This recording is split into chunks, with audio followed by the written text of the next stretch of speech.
Donc bonjour tout le monde, j'espère que vous allez bien. Aujourd'hui, je vous ai préparé une capsule qui devrait vous plaire. Donc c'est une journée dans mon assiette. Je vais donc vous présenter tout ce que j'ai mangé pendant cette journée-là, puis vous expliquer un peu comment j'ai réalisé les différentes recettes.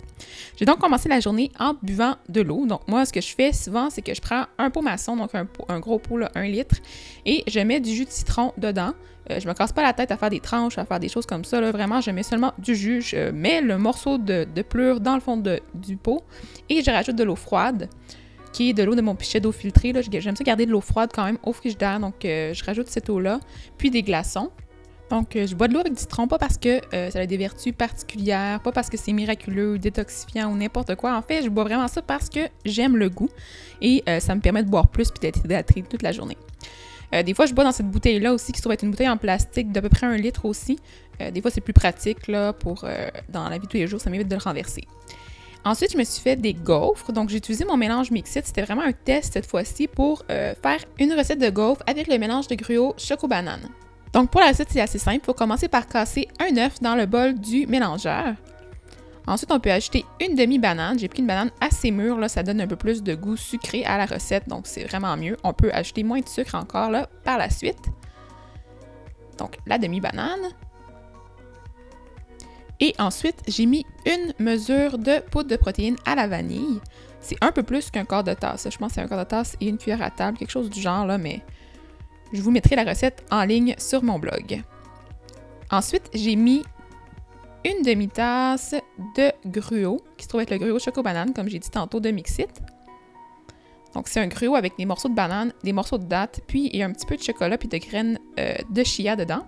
Ensuite, j'ai mis un quart de tasse de farine blanche. Vous pourriez aussi prendre la farine de blé entier. Puis une cuillère à thé de poudre à pâte. Et là, j'ai rajouté un quart de tasse de lait.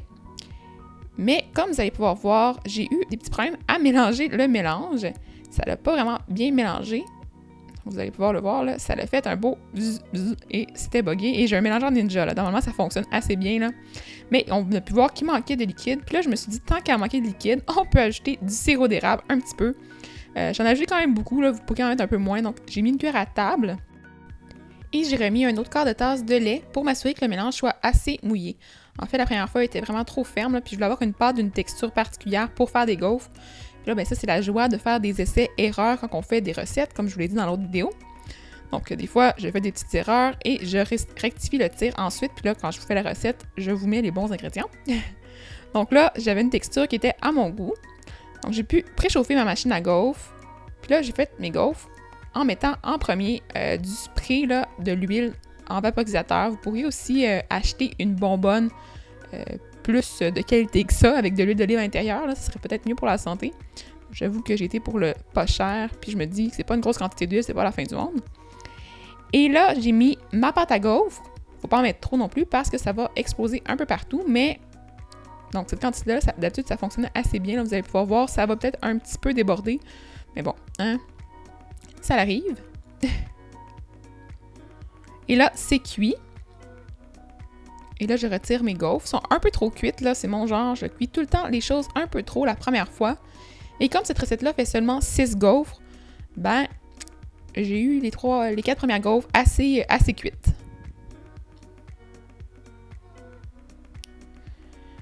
Donc là, on peut voir, là, ça faisait 6 belles gaufres. Mais ma machine à gaufres a fait des gaufres assez minces. Là, donc, une gaufre plus épaisse, peut-être en faire 4. Et les gaufres rondes, d'après moi, ça va faire une grosse gaufre ronde. Donc là, c'est à essayer. J'ai pas regardé ça pour les quantités. Et là, je me suis servi 3 belles gaufres. Mais ce que je vous dis pas, là, c'est que finalement, j'ai mangé toute la recette au complet. Parce que moi, souvent, je me lève le matin... et j'aime ça déjeuner le matin, c'est normal.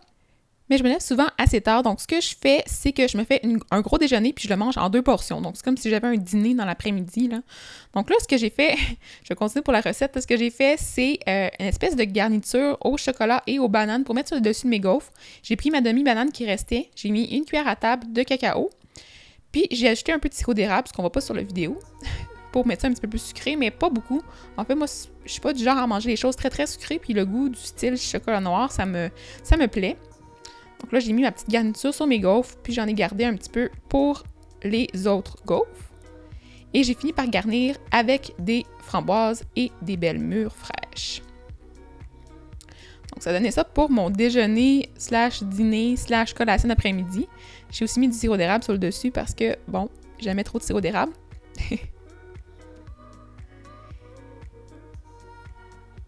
Et pour le souper, mon souper était assez tôt. Ben, c'est tôt pour moi, en fait, là, vers 5h30, je crois. Et j'ai mangé une espèce de bol de salade avec tout ce qui me restait dans le frigidaire. Donc, j'avais de la coriandre qui était vraiment très vieille et plus très fraîche. Donc, ce que j'ai fait, c'est que j'ai enlevé les feuilles qui étaient moins belles et j'ai mangé les tiges. Donc, parce que la coriandre n'est pas de problème à manger les tiges. Puis les tiges, souvent, ils restent plus belles longtemps. Donc, c'est ce que j'ai fait. J'ai pris les tiges pour ma salade. Ensuite, j'ai pris des petites tomates rouges. Donc, des tomates style raisin que j'ai coupées en deux. Puis des tomates jaunes aussi que j'ai coupées en deux. Mais en fait, c'est des tomates oranges que j'ai coupées en deux. Et j'ai pris du concombre. J'ai fait des quartiers de concombre que j'ai mis dans mon bol de salade. Et j'ai mis un petit bout d'oignon que mon chum avait laissé au frigidaire. Il y a une bonne tendance à faire ça. Là, il mange un mini bout d'oignon puis il me laisse des oignons tout ouverts dans le frigidaire. Donc, c'est ce que j'ai fait. J'ai récupéré mon bout d'oignon et j'ai rajouté du poivre sur le dessus de ma salade. Souvent, la vinaigrette, je la fais pas dans un bol à part. Des fois, je fais juste ajouter les ingrédients sur le dessus comme ça. Donc, j'ai mis aussi de l'assaisonnement à masala là, indien et de la moutarde de Dijon parce que j'en mets partout. J'en mets une bonne quantité que vous allez pouvoir voir. Là, je suis assez intense là-dessus. Et j'ai mis de la pâte d'ail parce que des fois, je suis un peu trop lâche pour hacher mon ail moi-même. Puis j'aime bien ça, le goût de la pâte d'ail comme ça qui est déjà toute faite pour moi. Et là, j'ai brassé ma salade. C'est pas très beau, là, mais dans la vie, c'est ça que je mange. Ensuite, j'avais un petit restant de mes biscuits. Là, ça fait très, très longtemps. Mes biscuits à la pulpe de légumes. Là, c'est de la pulpe de betterave que j'avais récupérée d'une soirée avec Bon App. Donc, je vous mettrai les informations pour avoir la recette. Et comme je n'avais plus beaucoup des biscuits, j'ai aussi ajouté mes petits biscuits de cachet que j'aime beaucoup. Et ensuite, j'ai mis le petit fromage à la crème aux fines herbes et à l'ail.